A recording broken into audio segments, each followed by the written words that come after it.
What's up, everyone? John Rettinger from Techno Buffalo here with an unboxing of a ton of what I think is iPad and iPhone 4 accessories. The folks at AE Tech looked like they came through big time with a lot of cool stuff. So this video is going to be a combo unboxing and review. I'm going to unbox them and I'll use them and I will splice those two segments of the video together. Let's go ahead and get started.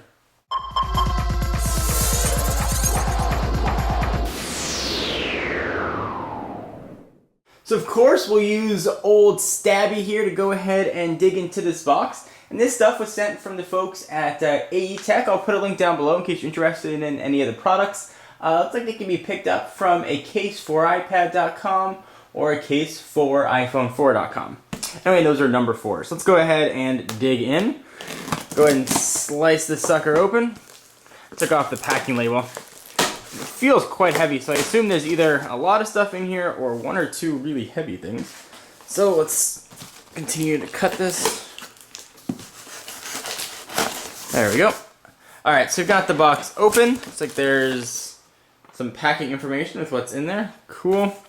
Alright, so let's go ahead and see what we have. We've got sort of a ton of iPhone 4 cases. They look to be very thin fit. Let's check out what they feel like. And again, I will do a review on all these and I'll try them and see what the quality is and see how they work, over about a week or so. Go ahead and just dig in. Looks like there are quite a few different color choices with these cases. Go ahead and pull one of them out of the box. It's made of that soft touch sort of rubber feel, similar to what you see on the back of actually the Amazon Kindle 3. It's got a nice feel to it. It's thin plastic, so definitely low profile. Looks like you're also going to get a screen protector for both the front and back of the devices. So that's kind of actually, never mind, it's just for the front of the phone. The back, the case is obviously going to protect the back, and you're going to get a bit of a cleaning cloth and a little plastic squeegee for bubble removal. So kind of cool. Actually, they're putting a lot of stuff in here for these cases. Go ahead and push this off to the side. And it looks like if you want to pick up one of these guys on your own, you can get them from Amazon at the links down below for just about 11 bucks or so. So we've got a few of these, and these are going to be great items for giveaways at later time. So if you're in the market for an iPhone 4 case, take a good look at these guys. Alright, so we've got that color. We've got a ton of different choices here. We've got a red one. We've got a white one. So if you want to make your iPhone look white, this is going to be a nice way to do it. We also have a pink one for the ladies or guys that like pink. We have a blue one. I feel like I'm trying to learn my colors. We've got a black one. Now you guys say it with me. This one is gray. We also have a aqua blue, I guess that'd be called. See, I still do need to learn my colors. We've got another white one. And we've got a orange one, which actually looks kind of cool. Alright, so we have a lot of iPhone 4 cases. I will use those and I'll let you guys know how they work. And it looks like we also have some iPad cases here. And we do indeed have some iPad cases. Let's go ahead and pull this out and see what it looks like. Comes in almost like a pencil pouch type looking bag. So it looks like it's made of a leather-esque type of material. Similar to actually the case that comes on the Kindle. It's got this little strap that pulls off to the side. And your iPad fits right in there. Close it back up. Still very low profile. So we will push that off to the side and see what else we have in the box. We'll probably have, so it looks like a few more of those in different colors. So we saw the red. We have a brown. These are going to make awesome, awesome giveaways. We've got a black. We have, maybe this is a little bit of a different case. Let's go ahead and open this guy up. This one's got a button on it. Let's go ahead and see what this looks like. Well, this one feels really nice. Sort of a soft, suede-ish feel to it. And again, links to all these products will be down below in case you want to pick one up. Go ahead and open this up. I think this one's a bit more high-tech if you want to set it up to stand up to watch some TV. Also spots for a little better protection on the screen there. So that's kind of nice. Go ahead and close it up. And looks like they are made by the Care folks as well. And you can put the top back through there and you can perch it up. Let's see what else. We've got another one similar to that black one in red. leather case for iPad. This one is similar as well, but in brown. And looks like we also have a bag of something. Let's go ahead and check out what's in here. And it looks like we have capacitive styluses, which is kind of neat too. And again, if you're interested in any of these products, there will be a link down below. So I'm going to go ahead and actually review all this stuff, and I will come back on the video and we'll see how it holds up. Alright, so I've had a chance to use these accessories for a few days. I got a better sense of how they work and how they feel. Let's start with the iPhone cases. These are not going to be the type of cases that are going to offer a ton of protection when it comes to drops. They are going to offer a lot of protection though in terms of keeping the back of your device scratch free. Install is very easy. It sort of just slides in, and it's very low profile. It really doesn't add any sort of weight or bulk to the pocket. The back feels very nice, sort of helps you grip it a little bit. It's got that soft touch rubber. We go ahead and pull it off here and show you what it looks like to take it off, which is relatively easy. To go ahead and snap it right off, and it comes off. It's not made of the world's thickest material, so if you drop your phone, you still may be in a little bit of trouble. Certainly having some protection is going to be better than none here. I'm going to try and slide it all the way off the back. Pull it off over the buttons.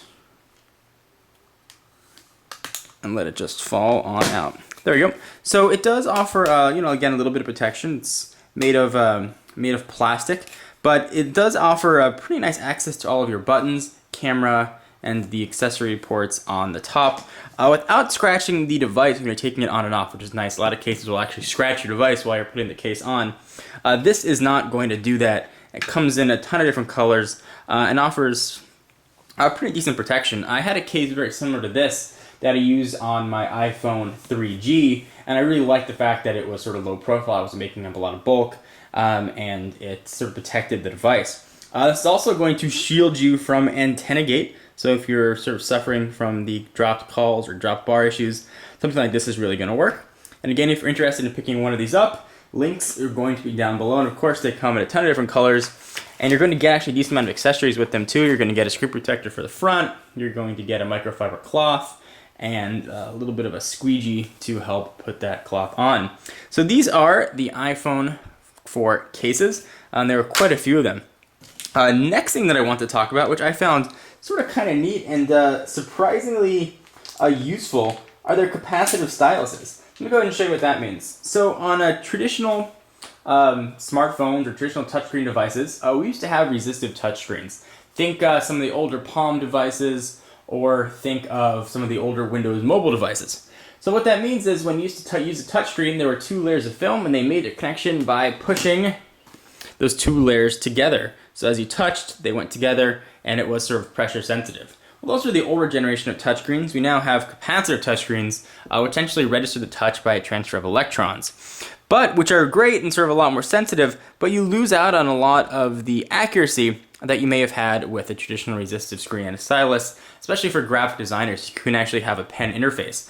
Well, this sort of bridges that gap and gives you that sort of pen-esque interface. So let me go ahead and open this up here and show you. So I'll go ahead and open up, say I'll open up Safari. You can go ahead and look around and scroll just as you would anywhere else. So go ahead and jump on over to Techno Buffalo. And if you're trying to draw or sketch, it's going to be a great tool, and it's not sort of a foam that we've seen on other ones or cheaper devices. It's actually a little bit of plastic, and it transfers the electrons nice and normally, and it's actually very smooth and really works. Use multi-touch with it. And if you want to sketch or draw, if you're sort of into the sketching or drawing, it's going to be sort of a great tool for you. So there it is, working. Multi-touch stylus, go ahead and pop it in your pocket, whatever it might be. Sort of a nice quality and works really well. I know a lot of designers out there really use these things quite regularly. So we'll push that off to the side. I'm actually happy to finally have one. All right, so let's talk about the iPad cases that were sent. And we got two separate styles of cases in very different colors. Let's go ahead and bring in style number one. We'll do both of these in black. This is more of your traditional case. The iPad slides in, case closes, and this slides right over to sort of keep it locked. Pretty straightforward stuff. Go ahead and open this back up. I'll go ahead and put the iPad in and show you what sort of protection it offers, and see if it looks like it's going to fall out from it as well. It's secured by those little straps. Go ahead and sort of push that in. And that is really the extent of the security here. So go ahead and turn it around when you want to lock it up. Go ahead and push it in, see if the iPad is going to fall out. Put my hand underneath just to be sure. When it's closed up, there isn't really any danger. You can see it's starting to sag out a little bit, but it's not going to fall out. Again, sort of the theme of these videos are low profile. This is not going to take up much extra room in your bag, your backpack, whatever it might be. And it's got sort of a nice look to it. It's got a professional look to it. It's got that leather feel. This is sort of very classic, almost journal-like. Go ahead and push it off to the side, open up your iPad, and you can go ahead and just start working there. One of my worries about this, though, is that since it's just held into the straps, if I go ahead and hold it upside down, the iPad is going to slide right out. So you really do need to be careful about that. You can slide the iPad back here underneath this part. There's a little bit of an area to push it in. I found it very hard to put in there, actually, and to get it to stay and then put under the straps. I found myself just using the straps. So if you've got a bit more dedication, you can push it in and sort of keep it under there, and you're not going to have that falling out issue. I've found it just a little bit difficult to maneuver, but it certainly can be done. I just did it right there. And you can go ahead and use this case for going to and from class. Although you're going to sort of get full access to everything. It's not going to block the screen. That little sort of fake leather piece across the top. The case is about in the $20 range. You're getting a decent value for what you're spending. It offers a lot of protection. Top of it here is a decent amount of cushion, and it's going to be hard right here for the protection. So would I use this case? Yes, I most definitely would use this case. I think I'd probably use something like this as an everyday case for traveling back and forth to school or going to meetings. It's not going to add a lot of bulk, and it's going to just make things a little bit easier for carrying it and not have to worry about dropping the device. And it definitely offers more protection than the stock Apple case. All right, so let's pull this guy out and take a look at the next case that folks at AE Tech sent over. Go ahead and push this off, and again, that will come in a myriad of colors. And now we have this guy, which is sort of very nice, soft feeling material. Feels almost leatherish. Go ahead and open it up, and we'll go ahead and push the iPad on in. This one's a little more straightforward, how it's going to go in. Go ahead and turn this over, turn it like this, push the iPad on in, and it's much easier, I found, to put it into that side piece than it was on the last case. Slide it under these straps, slide it under the other strap. There we go. Close it up and button it. Now you've got sort of a very nice looking smooth iPad case. Now this also has a bit more utility to it. You can go ahead and open it up and angle it so you can watch your content propped up. Go ahead and close it back and give it a nice button. It's a bit more of a professional case. If you're in a lot of business settings, this would probably be a really nice case to bring. It looks like almost like a professional business folio, and this is what I would bring to when I go to businesses. In fact, I have, when I've gone to businesses, do it. I've actually put it in upside down right there, but you can see what the case would look like. It really works well. It's very nice. It's thin. It's low profile. Again, and offers a relatively decent amount of protection. One of the things that I like most about the case, let me go ahead and turn the iPad off and take it out of here and show you one of the cool features of the case. It's actually this stuff right here. There's almost a little bit of raised protection to protect the screen on the top and bottom, something that I really liked. And it also serves a function as putting points where this is going to lock into when you want to prop the device up. So really a dual function and also extra protection. I've really actually found these cases to be relatively high quality as well, despite a pretty inexpensive entry point. So if you guys are looking for a nice value for iPhone or iPad accessories, check out the links down below and pick one up for yourself. I definitely give them my recommendation. Anyway, I am John Rettinger from Techno Buffalo, and I will see you in the next video. Bye-bye.